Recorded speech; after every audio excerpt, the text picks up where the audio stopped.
Newton's second law of motion. पिछली video में हमने न्यूटन का फर्स्ट लॉ समझा था, जो कहता है कि जो ऑब्जेक्ट मोशन में है वह मोशन में ही रहेगा और जो रेस्ट में है वह रेस्ट में ही रहेगा जब तक कि उस पर कोई दूसरा फोर्स नहीं लगाया जाए। आई होप आपने वो वीडियो देख लिया होगा। तो जो न्यूटन थे वो एक जीनियस व्यक्ति थे, हमेशा अपने माइंड से कुछ न कुछ पूछते रहते थे।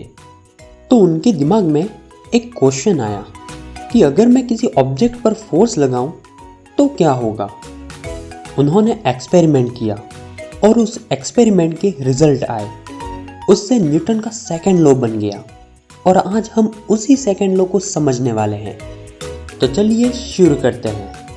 न्यूटन ने जब एक्सपेरिमेंट किया तब ये रिजल्ट निकाला कि किसी भी ऑब्जेक्ट जिसका कोई मास हो उस पर फोर्स लगाया जाए तो वह ऑब्जेक्ट एक्सेलरेट करेगा, यानी कि स्पीड को चेंज करेगा, मूव करेगा। जितना ज़्यादा फोर्स लगेगा उतना ज़्यादा एक्सेलरेट करेगा, यानी कि उतना ज़्यादा मूव करेगा। तो इस रिजल्ट से उन्होंने एक इक्वेशन दी जो थी F = ma, m यानी कि मास और a यानी कि एक्सेलरेशन। इसका मतलब ये था कि किसी भी मास पर फोर्स लगाया जाए तो वो एक्सेलरेशन करेगा। अब आप लोग बोलोगे कि ये तो हमको पहले से ही पता है, तो इसमें न्यूटन ने क्या नया किया। तो न्यूटन ने इसमें नया ये किया कि ये जो इक्वेशन थी वो हमारे यूनिवर्स में सभी चीज़ों के लिए अप्लाई करती थी और यूनिवर्स को समझने में हमारी हेल्प भी करती थी। इसलिए न्यूटन के लॉ को साइंस के बेसिक लॉज में माना जाता है। चलिए अब एक अलग नज़रिए से इस लॉ को समझते हैं। इस एग्जाम्पल को दो ऑब्जेक्ट के साथ कंपेयर करते हुए न्यूटन के लॉ को समझेंगे। ये दो ऑब्जेक्ट हैं, इन दोनों ऑब्जेक्ट का मास अलग अलग है। अब इन पर मैं सेम फोर्स लगाने वाला हूँ और चेक करूँगा कि कौन कितना एक्सेलरेट करेगा। तो ये किया इस ऑब्जेक्ट पर फोर्स अप्लाई, इसने एक्सेलरेट किया और यहाँ तक पहुँचा। अब इस ऑब्जेक्ट पर फोर्स लगाते हैं और ये एक्सेलरेट होकर यहाँ तक पहुँचा। आपने दोनों ऑब्जेक्ट में क्या नोटिस किया? शायद आपके दिमाग में भी वही आ रहा होगा जो मेरे दिमाग में आ रहा है कि जो हल्का ऑब्जेक्ट था वह ज़्यादा एक्सेलरेट हुआ और जो भारी था ज़्यादा मास वाला वो कम एक्सेलरेट हुआ।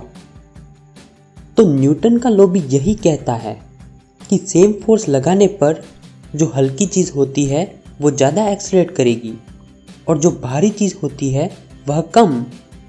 कुल मिलाकर न्यूटन ने यहाँ पर फोर्स को डिफाइन किया है कि फोर्स मास और एक्सेलरेशन पर डिपेंड करता है। आई थिंक अभी तक आपको कोई भी प्रॉब्लम नहीं आई होगी। अब हम लोग मोमेंटम को न्यूटन के सेकंड लॉ से रिलेट करेंगे।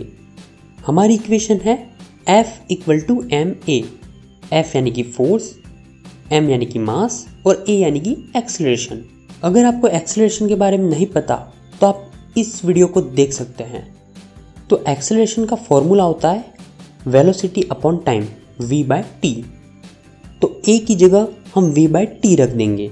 तो F = mv/t। इस वीडियो से जस्ट पहले वाला वीडियो मैंने मोमेंटम पर बनाया था। तो जो m और v है वो मिलकर मोमेंटम बन जाता है, यानी कि p बन जाता है। तो mv की जगह हम p रख देते हैं। तो हमारी इक्वेशन बन जाएगी F = p/t। इसका मतलब ये होता है कि टाइम के साथ मोमेंटम चेंज होता है और वो फोर्स के इक्वल होता है। तो आई होप आपको ये पूरा ही कंसेप्ट समझ में आ गया होगा। अगर समझ में आ गया हो तो शेयर कर दें। Thank you, have a nice day.